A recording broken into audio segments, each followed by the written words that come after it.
হঠাৎ করেই ঘুম থেকে ডিরেক্টলি কিচেনে চলে গেলাম। বেলা তখন বাজে 5:30 কি তার চেয়েও বেশি। ভাবলাম রাতের রান্নাটা আর্লি সেরে ফেলি। ওরে বাবা, দেখতে পাচ্ছেন 3:30টার দিকে রোদ বেশি ছিল বলেই চুলা ধরায়নি।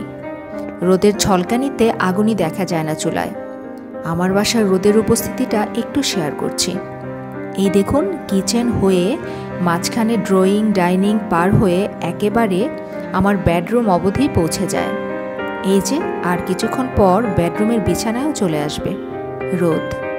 শীতের দিনটা বেশ ভালো কাটে আমাদের। সন্ধ্যা হবার আর বেশি দেরি নেই। মাশাল্লাহ, এখন অবধি এত রোদ। দেখুন কি সুন্দর সানরাইজ, মাশাল্লাহ।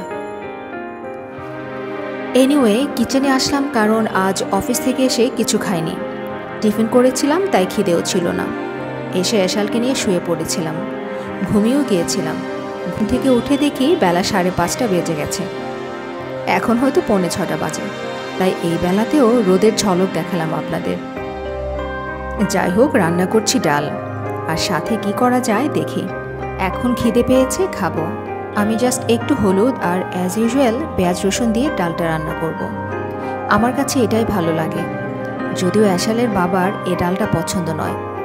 ও পছন্দ করে আমার শাশুড়ি মার হাতের ডাল। তিনি অনেক কিছু দিয়ে খুব সুন্দরভাবে ডালটা রান্না করেন। বাট আমাদের মসুরি ডালের পরিবর্তে ইনারা মুগ ডাল ইউজ করেন। অ্যালার্জির জন্য মসুর ডালটা অ্যাভয়েড করতে চান। তো শাশুড়ি মাকে দেখি ডালে তেজপাতা দেন, বেশি করে পেঁয়াজ রসুন, আর এক্সট্রা হিসাবে বেশি করে কাঁচামরিচ শুরুতেই দিয়ে দেন। শেষের দিকে সেদ্ধ হয়ে একেবারেই গলে যায়, আর সবশেষে জিরার ফোড়ন। স্মেলটা দারুণ হয়, খেতেও মজা। বাট আমার আবার ডালটা ভাত শেষে খালি খাওয়ার অভ্যেস আছে, তাই কাঁচামরিচের ঝালটা একটু গলায় ফিল করি। আচ্ছা, কিছু কি দেখতে পাচ্ছেন? ওই যে সূর্যি মামা গাছের পেছনে। তার বিদায় নেওয়ার সময় হয়ে এসেছে, আর আমারও রান্না প্রায় শেষ হয়ে এলো।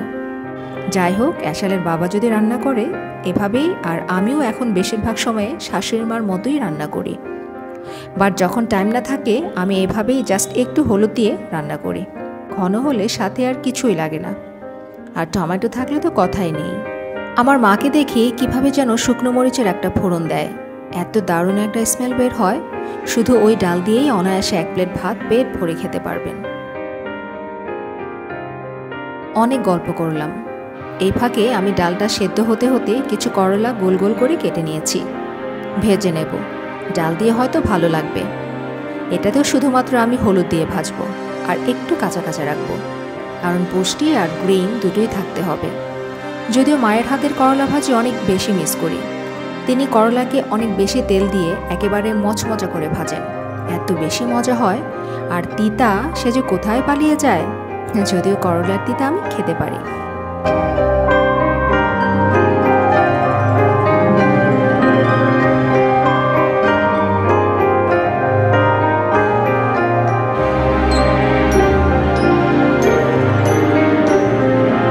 এবার পাশের চুলায় 2টো ডিম সিদ্ধ বসিয়ে দিলাম।